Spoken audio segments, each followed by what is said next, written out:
ರಾಜ್ಯ ಕಾಂಗ್ರೆಸ್ ಕುರ್ಚಿ ಕಾದಾಟ ಒಂದು ಹಂತಕ್ಕೆ ಬಂದು ತಲುಪುವಂಥ ಎಲ್ಲ ಲಕ್ಷಣಗಳು ಕಾಣ್ತಾ ಇವೆ. ನೇರವಾಗಿ ಸುಪ್ರೀಂ ನಾಯಕರ ಜೊತೆಗೇ ಡಿ ಕೆ ಶಿವಕುಮಾರ್ ಭೇಟಿ ಮಾಡಿದ್ದಾರೆ, ನಾಯಕತ್ವದ ಹಕ್ಕನ್ನು ಮಂಡಿಸಿದ್ದಾರೆ.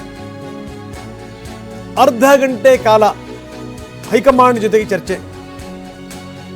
ಸೋನಿಯಾ ಗಾಂಧಿ ಅವರ ಜೊತೆಗೂ ಮಾತಾಡಿದ್ದಾರೆ, ಅದಕ್ಕಿಂತ ಮೊದಲು ಪ್ರಿಯಾಂಕಾ ಗಾಂಧಿ ಅವರ ಜೊತೆ ಮಾತಾಡಿದ್ದಾರೆ. ಏನೇನು ಹೇಳಬೇಕು ಅದೆಲ್ಲವನ್ನು ಕೂಡ ಹೇಳಿದ್ದಾರೆ. ಹೋಗಿರೋದೇ ತಮ್ಮ ಹಕ್ಕನ್ನು ಪ್ರತಿಪಾದಿಸಲಿಕ್ಕೆ, ಹೋಗಿರೋದೇ ಮಾತಾಡೋಕ್ಕೆ. ಆ ಚುನಾವಣೆ, ಈ ಚುನಾವಣೆ, ಅಸ್ಸಾಂ ಚುನಾವಣೆ ಏನೇ ಹೇಳಿದ್ರು ಕೂಡ ಅದ್ಯಾವುದು ಕೂಡ ಅಷ್ಟು ಇಂಪಾರ್ಟೆಂಟ್ ಅಲ್ಲ. ಅದು ಡಿ ಕೆ ಶಿವಕುಮಾರ್ ಅವ್ರಿಗೂ ಗೊತ್ತು. ವೀಕ್ಷಕರಾದ ತಕ್ಷಣ ಎಲ್ಲ ಚುನಾವಣೆಯ ಜವಾಬ್ದಾರಿಯನ್ನು ಇವರೇ ಹೊರ್ತಾರೆ ಅಂತಲೂ ಕೂಡ ಹೇಳಲಿಕ್ಕೆ ಸಾಧ್ಯ ಇಲ್ಲ. ಸೋನಿಯಾ ನಿವಾಸದಲ್ಲಿ ಹೈ ವೋಲ್ಟೇಜ್ ಸಭೆ ಆಯಿತು. ರಾಹುಲ್ ಗಾಂಧಿ, ಸೋನಿಯಾ ಗಾಂಧಿ ಜೊತೆಗೆ ಡಿ ಕೆ ಚರ್ಚೆ ಮಾಡಿದರು. ಅದಕ್ಕಿಂತ ಮೊದಲು ಪ್ರಿಯಾಂಕಾ ಜೊತೆಗೂ ಕೂಡ ಚರ್ಚೆ ಆಯಿತು. ಡಿ ಕೆ ಶಿವಕುಮಾರ್ ರಾಹುಲ್ ಜೊತೆಗೆ ಎಲ್ಲ ವಿವರಗಳನ್ನು ಇಟ್ಟರು. ಮೊದಲು ಪ್ರಿಯಾಂಕಾ ಜೊತೆ ಮಾತುಕತೆ, ಅದಾದಮೇಲೆ ರಾಹುಲ್ ಮತ್ತು ಸೋನಿಯಾ ಜೊತೆಗೆ. ಹೀಗೆ ಈ ಸರಿ ಒಂದು ನಿರ್ಧಾರ ಮಾಡ್ಕೊಂಡೇ ಹೋಗಿರಂಗೆ ಕಾಣ್ತಾ ಇದೆ. ರಾಹುಲ್ ಗಾಂಧಿಯವ್ರ ಜೊತೆಗೂ ಮೀಟಿಂಗ್ ಆಯಿತು, ಸೋನಿಯಾ ಗಾಂಧಿಯವ್ರ ಜೊತೆಗೂ ಮೀಟಿಂಗ್ ಆಯಿತು. 30 ನಿಮಿಷಗಳ ಮಾತುಕತೆ. ಏನು ಎತ್ತ ಅದ್ಯಾವುದೂ ಕೂಡ ಅವ್ರು ಹೇಳಿಲ್ಲ ಏನೇನು ಮಾತಾಡಿದ್ವಿ ಏನು ಅಂತ. ಯಾಕಂದರೆ ಮಾತಾಡಿರೋದು ನನಗೆ ಮತ್ತು ಹೈಕಮಾಂಡಿಗೆ ಮಾತ್ರ ಗೊತ್ತಿದೆ ಅನ್ನುವಂಥ ಮಾತನ್ನು ಹೇಳಿದ್ರು. ಚರ್ಚೆ ಗುಟ್ಟನ್ನು ಅವರು ಬಿಟ್ಟುಕೊಡಲಿಲ್ಲ. ಏನೇನು ಮಾತಾಡಬೇಕು ಅದೆಲ್ಲವೂ ಕೂಡ ಮಾತಾಡಿದ್ದೀನಿ, ಏನೇನು ಹೇಳಬೇಕು ಎಲ್ಲವೂ ಕೂಡ ಹೇಳಿದ್ದೀನಿ. ನಿಮಗೆ ಹೇಳೋಕ್ಕಾಗಲ್ಲ. ಡಿ ಕೆ ಆ ಮಾತಿದೆಯಲ್ಲ, ಅದು ನಾನು ಡೆಲ್ಲಿಗೆ ಬಂದಿರೋದೇ ರಾಜಕೀಯ ಮಾಡೋಕ್ಕೆ ಅನ್ನೋದಿದೆಯಲ್ಲ, ಅದೇನು ತೋರಿಸುತ್ತೆ ಅಂತಂದರೆ ಈ ಬಾರಿ ಒಂದು ತೀರ್ಮಾನಕ್ಕೆ ನಾನು ಬಂದಿದ್ದೀನಿ ಅಂತ. ಬನ್ನಿ ಡಿ ಕೆ ಏನು ಹೇಳಿದ್ರು ನೋಡೋಣ. ನಾನು ಒಳಗಡೆ ಏನು ಮಾತಾಡಿದೆ, ಯಾರ ಹತ್ರ ಮಾತಾಡಿದೆ ಅಂತ ನಾನೇನು ಡಿಸ್ಕ್ಲೋಸ್ ಏನು ಮಾಡಬೇಕಾದಂಥ ಅವಶ್ಯಕತೆ ಇಲ್ಲ. ಬೀದಿಯಲ್ಲಿ ನಿಂತ್ಕೊಂಡು ನಾವೆಲ್ಲ ಅದೆಲ್ಲ ರಾಜಕಾರಣ ಮಾತಾಡೋದು ತಯಾರಿಲ್ಲ. ಇಲ್ಲ. ನಾವು ನಮ್ಮ ವರಿಷ್ಠರನ್ನ ಭೇಟಿ ಮಾಡಿದ್ದೀವಿ, ಏನೇನು ಮಾತಾಡಬೇಕು ಮಾತಾಡಿದ್ದೀವಿ ಅಷ್ಟೇ.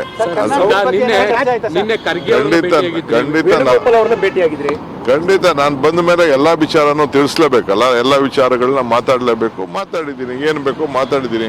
ಅದನ್ನು ನಾನು ಪಬ್ಲಿಕ್ಕಲ್ಲಿ ನಾನೆಲ್ಲ ಮಾತಾಡೋಕ್ಕೆಲ್ಲ ಆಗಲ್ಲ. ಬಂದ ಮೇಲೆ ಅವೆಲ್ಲ ನಾವು ನಾವೆಲ್ಲ ಏನು ಹೇಳಕ್ಕೆ ಅಂತ.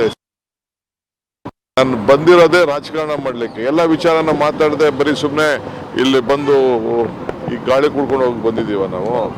ಏನೇನು ಬೇಕೋ ನಾವು ಮಾತಾಡಿದ್ದೀವಿ, ಕಾಲ ಎಲ್ಲದಕ್ಕೂ ಉತ್ತರ ಕೊಡ್ತದೆ. ನಾನು ಬಂದಿರೋದೇ ರಾಜಕಾರಣ ಮಾಡಲಿಕ್ಕೆ. ಎಲ್ಲ ವಿಚಾರನ ಮಾತಾಡದೆ ಬರೀ ಸುಮ್ಮನೆ ಇಲ್ಲಿ ಬಂದು ಈ ಗಾಳಿ ಕುಡ್ಕೊಂಡು ಹೋಗಿ ಬಂದಿದ್ದೀವ ನಾವು. ಏನೇನು ಬೇಕೋ ನಾವು ಮಾತಾಡಿದ್ದೀವಿ, ಕಾಲ ಎಲ್ಲದಕ್ಕೂ. ಮೊದಲು ಪ್ರಿಯಾಂಕಾ ಜೊತೆಗೆ ಚರ್ಚೆ, ಅದಾದ ನಂತರ ಇವರ ಭೇಟಿಗೆ ಸಮಯ ನಿಗದಿಯಾಗಿದ್ದು. 2 ದಿನಗಳ ಹಿಂದೆನೇ ಪ್ರಿಯಾಂಕಾ ಜೊತೆ ಮಾತಾಡಿದರು ಡಿ ಕೆ. ಸಪರೇಟ್ ಮೀಟಿಂಗ್ ಮಾಡಿದರು ಪ್ರಿಯಾಂಕಾ ಜೊತೆಗೆ. 25 ನಿಮಿಷ ಯಾವ್ಯಾವ ಸಂಗತಿಗಳು ಮಾತಾಡಬೇಕು ಅದೆಲ್ಲವೂ ಕೂಡ ಹೇಳಿದರು. ಪವರ್ ಶೇರಿಂಗ್ ಬಗ್ಗೆ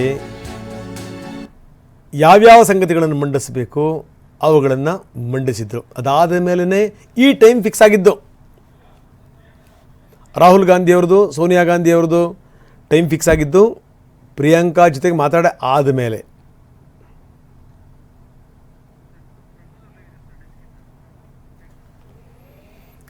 ಬರೀ ಪ್ರಮೋದ್ ಶಾಸ್ತ್ರಿ ನಮ್ಮೊಂದಿಗೆ ಈಗ ನೇರ ಸಂಪರ್ಕದಲ್ಲಿದ್ದಾರೆ. ಪ್ರಮೋದ್, ಡಿ ಕೆ ಹೇಳ್ತಿರುವಂಥ ಒಂದು ಮಾತಿದೆಯಲ್ಲ, ಒಂದು ಮಾತಿನ ಮೇಲೆ ಅದರ ಆಳ ಅಗಲವನ್ನು ನಾವು ತುಂಬ ಚೆನ್ನಾಗಿ ಅರ್ಥ ಮಾಡ್ಕೋಬೋದು. ಅವ್ರು ಹೇಳಿದ್ದೇನು ಅಂದರೆ, ಹೌದು ನಾನು ರಾಷ್ಟ್ರ ರಾಜಧಾನಿಗೆ ಬಂದಿರೋದೇ ರಾಜಕಾರಣ ಮಾಡೋಕ್ಕೆ, ಇಲ್ಲಿ ಬಂದು ಗಾಳಿ ಕುಡಿದು ಹೋಗಕ್ಕೆ ಬಂದಿರೋದಲ್ಲ, ನಾನು ರಾಜಕಾರಣ ಮಾಡೋಕ್ಕೆ ಅಂತ. ಅಂದರೆ ಈ ಬಾರಿ ಅವರ ನಿಲುವು ಸ್ಪಷ್ಟ. ಹೀಗಾಗಿ ಏನು ಅಂತಂದರೆ ಬಹಳ ವ್ಯವಸ್ಥಿತವಾಗಿ ಯಾರ್ಯಾರನ್ನು ಭೇಟಿ ಮಾಡಬೇಕು ಮಾಡಿದ್ದಾರೆ. ಮೊದಲು ಪ್ರಿಯಾಂಕಾ ಜೊತೆಗೆ 2 ದಿನದ ಹಿಂದೆ ಒಂದು 20 ನಿಮಿಷ ಮಾತುಕತೆ, ಅದಾದಮೇಲೆ ತಾಯಿ ಮತ್ತು ಮಗನ ಜೊತೆಗೆ ಮಾತುಕತೆ, ಒಂದು ಅರ್ಧ ಗಂಟೆ ಕಾಲದ ಮಾತುಕತೆ. ಏನೇನು ಹೇಳಬೇಕು ಅದೆಲ್ಲವೂ ಕೂಡ ಈ ಬಾರಿ ತುಂಬ ಸ್ಪಷ್ಟವಾಗಿ ಹೇಳಿರುವಂಥ ಲಕ್ಷಣಗಳು ಕಾಣ್ತಾ ಇವೆ. ಏನಂತೀರಿ?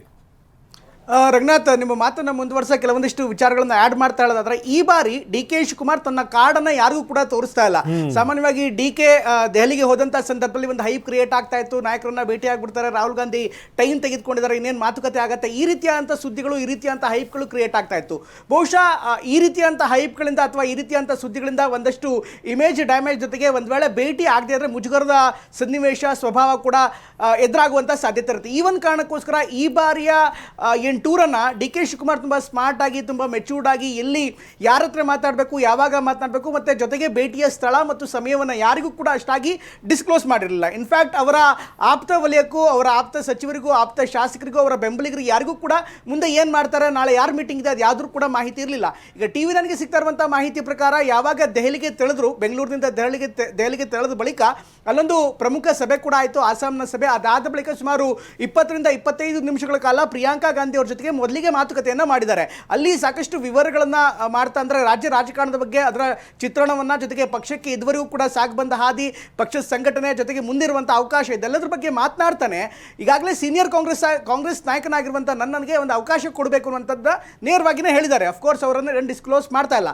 ಅಟ್ ದ ಸೇಮ್ ಟೈಮ್ ಈಗ ಸಿಗ್ತಾ ಇರುವಂತಹ ಮಾಹಿತಿಯ ಪ್ರಕಾರ ಪ್ರಿಯಾಂಕಾ ಗಾಂಧಿ ಅವರ ಮೂಲಕವೇ ರಾಹುಲ್ ಗಾಂಧಿ ಅವರನ್ನು ಕೂಡ ಅಪ್ರೋಚ್ ಮಾಡಿದ್ದಾರೆ ಅಂತ ಮಾಹಿತಿ ಕೂಡ ಲಭ್ಯವಾಗ್ತದೆ. ಇನ್ಫ್ಯಾಕ್ಟ್ ರಾಹುಲ್ ಗಾಂಧಿ ಅವ್ರನ್ನ ನೇರವಾಗಿ ಕೂಡ ಅಪ್ರೋಚ್ ಮಾಡ್ತಾರೆ, ಅವರು ಮಾಡಿದ್ದಾರೆ ಕೂಡ ಹಿಂದೆ. ಆದರೆ ಈ ಬಾರಿ ಪ್ರಿಯಾಂಕಾ ಗಾಂಧಿ ಅವರಿಗೆ ಬ್ರೀಫ್ ಮಾಡಿ ಆ ನಂತರ ರಾಹುಲ್ ಗಾಂಧಿ ಅವ್ರನ್ನ ಭೇಟಿ ಮಾಡಿರುವಂಥದ್ದು ಕೂಡ ಸಹಜವಾಗಿ ಪರಿವಾರವನ್ನು ಕೂಡ ವಿಶ್ವಾಸಕ್ಕೆ ತೆಗೆದುಕೊಳ್ಳುವಂಥ ಪ್ರಯತ್ನ ಮಾಡಿದ್ದಾರೆ. ಇದರ ಜೊತೆಗೆ ಇವತ್ತಿನ ಡೆವಲಪ್ಮೆಂಟ್ ಬಗ್ಗೆ ಮಾತನಾಡಿದ್ರೆ, ಇವತ್ತು ಕೂಡ 10 ಜನಪಥ್ನಲ್ಲಿ ಒಂದು ಮೀಟಿಂಗ್ ಇತ್ತು. 10 ಜನಪಥ್ ಸೋನಿಯಾ ಗಾಂಧಿ ಅವರ ನಿವಾಸ, ಅಲ್ಲಿ ಆಸಾಂನ ಚುನಾವಣೆ ಬಗ್ಗೆ ಕೂಡ ಮೀಟಿಂಗ್ ಇತ್ತು. ಈಗ ಬರ್ತಾ ಇರುವಂತಹ ದೃಶ್ಯಾವಳಿಗಳನ್ನ ನೋಡ್ತಾ ಇದ್ರೆ ಆಸಾಂನ ಜವಾಬ್ದಾರಿ ಹೊಂದಿರುವಂತಹ ಇತರ ನಾಯಕರು ಕೂಡ ಡಿ ಕೆ ಅವ್ರ ಜೊತೆಗಿದ್ದಾರೆ. ಹೀಗಾಗಿ ಆ ಸಭೆ ಆದ ಬಳಿಕ ಮತ್ತೆ ಪ್ರತ್ಯೇಕವಾಗಿ ರಾಹುಲ್ ಗಾಂಧಿ ಅವ್ರ ಜೊತೆಗೂ ಕೂಡ ಮಾತನಾಡಿದ ಅನ್ನುವಂಥ ಮಾಹಿತಿ ಲಭ್ಯವಾಗ್ತಾ ಇದೆ. ಅಫ್ಕೋರ್ಸ್ ಸೋನಿಯಾ ಗಾಂಧಿ ಮತ್ತು ಪ್ರಿಯಾಂಕಾ ಗಾಂಧಿ ಅವರ ಮಾತಿಗೂ ಕೂಡ ಬೆಲೆ ಇದೆ. ಆದ್ರೆ ಅಂತಿಮವಾದಂತಹ ನಿರ್ಧಾರ ಏನಿದೆ ರಂಗನಾಥ್, ಅದು ರಾಹುಲ್ ಗಾಂಧಿ ಅವ್ರನ್ನೇ ಅವರೇ ಪಕ್ಷದಲ್ಲಿ ಸಂಪರ್ಕದಲ್ಲಿ ಇನ್ನಷ್ಟು ನಾನು ಮಾತಾಡ್ತೀನಿ.